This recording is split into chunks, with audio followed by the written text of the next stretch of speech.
అందరికీ నమస్తే. చలాకీ అమ్మ ఛానల్‌కి స్వాగతం. ఇంతకుముందు నేను వీడియోలో కషాయం ఎలా చేయాలో చెప్పాను. ఈరోజు నేను దాంట్లో ఒక పచ్చడి చేయబోతున్నాను. అది చేసి చూపిస్తాను చూడండి.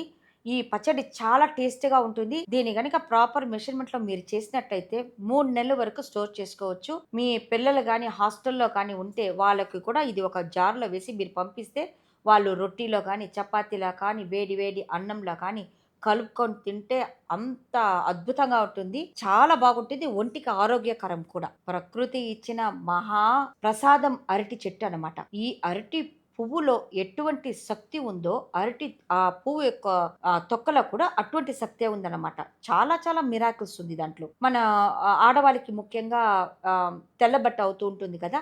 దానికంతా ఇది అద్భుతమైన మందనమాట. ఈ అరటి పువ్వుని మనం తొక్కలు ఒలుస్తూ ఉంటే లోపల లాస్ట్‌లో ఒక తెల్లగా ఒకటుంటుంది కదా! అది పచ్చిగా తిన్నట్లయితే ఈ తెల్ల బట్ట అవ్వడం ఇమ్మీడియేట్‌గా ఆగిపోతుంది. ఇది డైరెక్ట్‌గా నేను చూసాననమాట. చాలా మందికి కూర్చుంటేనే తెల్లబట్ట అవుతూ ఉంటుంది. దానికి రీజన్ తెలీదు.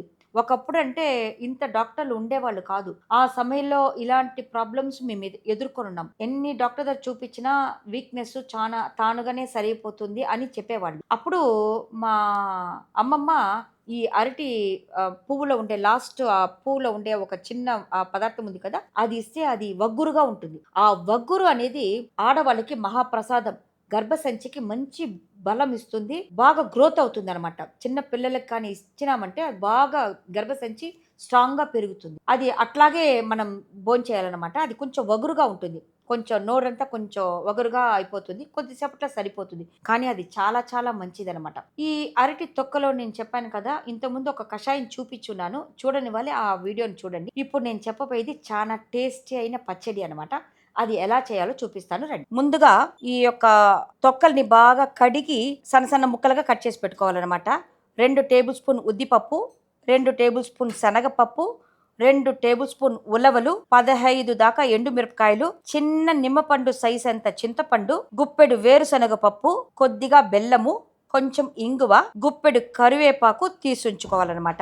ఒక మందపాటి కడాయిలో నూనె వేసి నూనె బాగా కాగిన తర్వాత ఈ పప్పులన్నిటినీ ఒకటి పైన ఒకటి వేసి సన్నని మంట పైన బాగా వేయించుకోవాలన్నమాట. మిరపకాయలు, అరటి తొక్కలు, కరివేపాకు, చింతపండు వేసి సన్నని మంట పైన కలిపెట్టాలి. బాగా ఏగిన తర్వాత ఒక టేబుల్ స్పూను పసుపు, కొంచెం ఇంగువ వేసి సన్నని మంట పైన మగ్గే వరకు వేయించుకోవాలి. బాగా మగ్గాక ఈ మిశ్రమాన్ని బాగా ఆరనిచ్చి మిక్సీ జారులో వేసి తీసి పెట్టుకున్న బెల్లము అదొక 2 టేబుల్ స్పూన్ దాకా ఉంటుంది. బెల్లంని కలిపి బాగా గ్రైండ్ చేసుకోవాలి.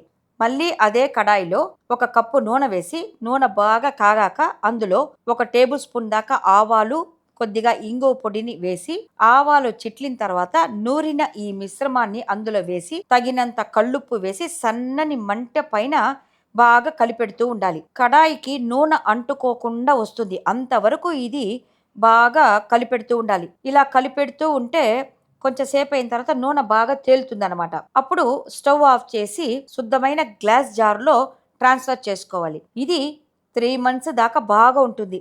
భలే రుచిగా ఉంటుంది. వేడి వేడి అన్నంలోకి, చపాతీలోకి, ఇడ్లీలోకి అద్భుతంగా ఉంటుంది. మీరు కూడా ట్రై చేసి చూడండి. తప్పకుండా నచ్చుతుంది. మీరు ట్రై చేసి చూడండి. మీ ఫ్రెండ్స్ అండ్ ఫ్యామిలీస్‌కి షేర్ చేయండి. మీరు గనక నా ఛానల్‌ని మొట్టమొదట చూస్తున్నట్లయితే నా ఛానల్‌ని సబ్స్క్రైబ్ చేసుకొని, లైక్ చేసుకోండి. అప్పుడే ఇలాంటి వీడియోస్ అంతా మీకొస్తుంది. పక్కనే ఉన్న బెల్ ఐకాన్ ప్రెస్ చేసుకోండి. అంతవరకు నమస్తే.